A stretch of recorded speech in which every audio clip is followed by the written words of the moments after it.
Ciao folks, Nick here from the Amphora Annals. I'm with Federico from Bertani, Amarone in Italy, one of the greatest wines in the world. We've just had a taste through 6 of the wines and every single one was fantastic, so I really appreciate you joining us for a quick video.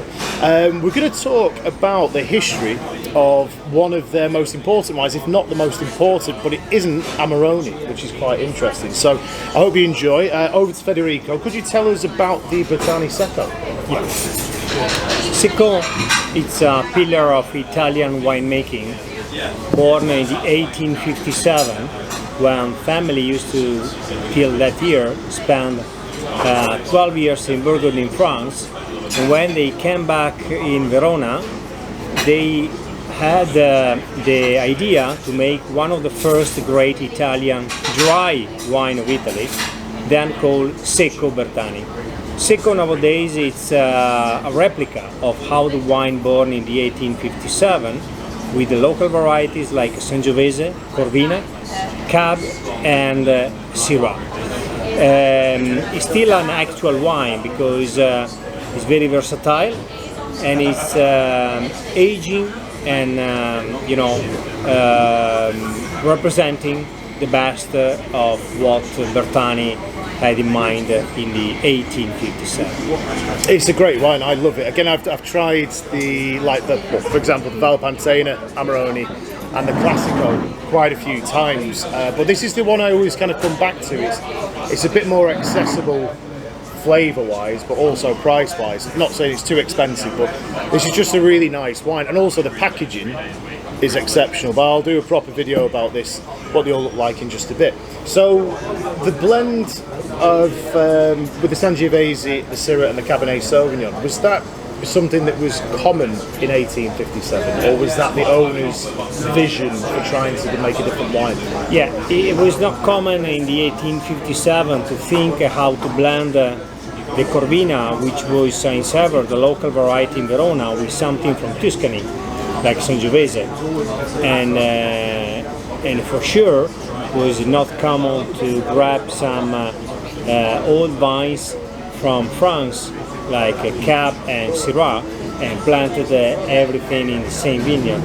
So, having said that, I can for sure say that Bertani, they were pioneer in Italian winemaking.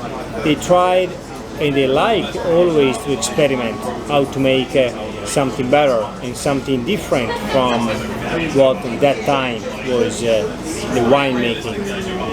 It's a very, what I've noticed throughout all the wines we've tasted is that constant elegance and finesse that you mentioned during the tasting of every wine. They don't blow your socks off. Now I know I've got a bit of colour, but we have drank quite a lot of wine today. But there's a real finesse and, in a strange way, I've said a French style to the wines, which kind of explains the 1857 movement.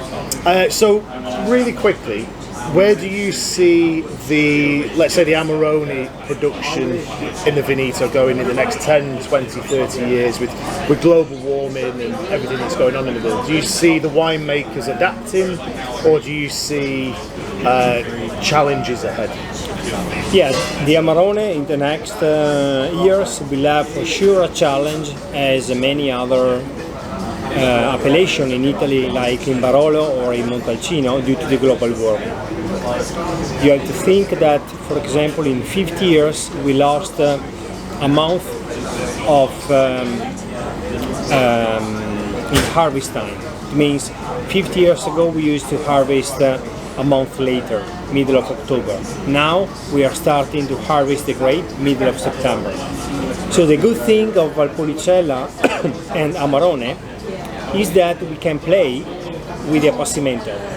The appassimento is this process in the middle between the harvest and the crushing of the grape, and this process helps us to set up the right moment when we pick the grape and when we stop to dry them.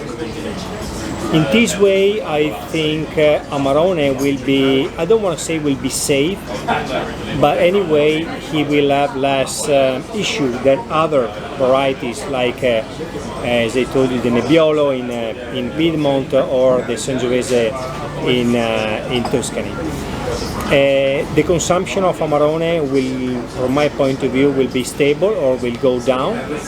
The new challenge of Amarone, from my point of view, is to produce wines more connected with the territory, more, that tell a story, and less thick, less heavy, but more slim, more sharp, more juicy, more wine that are versatile for more foods. Great stuff. So hopefully we will continue to see great wines coming from this region, and I just want to say thank you very much. That was really interesting. A pleasure. Great. I'm looking forward to getting back to Verona. I'll put some pictures of a recent trip to Verona in the video, so I hope you enjoy those. But chin chin. Chin chin. Grazie. Thank you so much. Forza coraggio. See you soon. See you Ciao, soon. folks. Bye.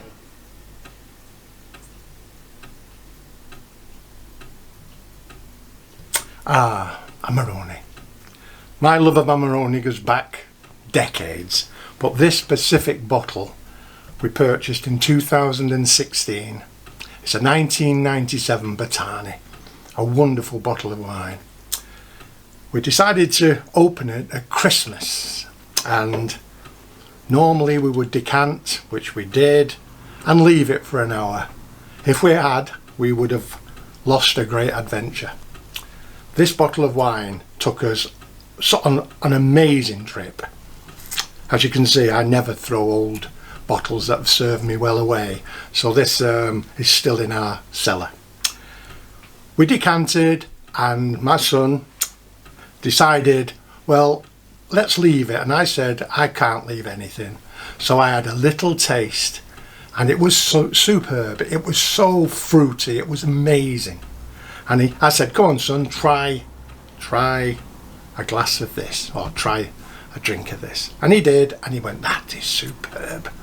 Now leave it, father. So I said, okay. But half an hour later, I decided to have another little taste. And this time, the taste had moved. We'd moved to caramel and chocolate and wonderful tastes, totally different than half an hour before. So I said, son, would you like to have a taste of this? And he said, well, are you drinking again? So I said, yes. He took a drink of it and he said, wow, that is excellent. So put it back now, or else there won't be any left for the meal. Another half an hour later, I decided to taste a little bit more.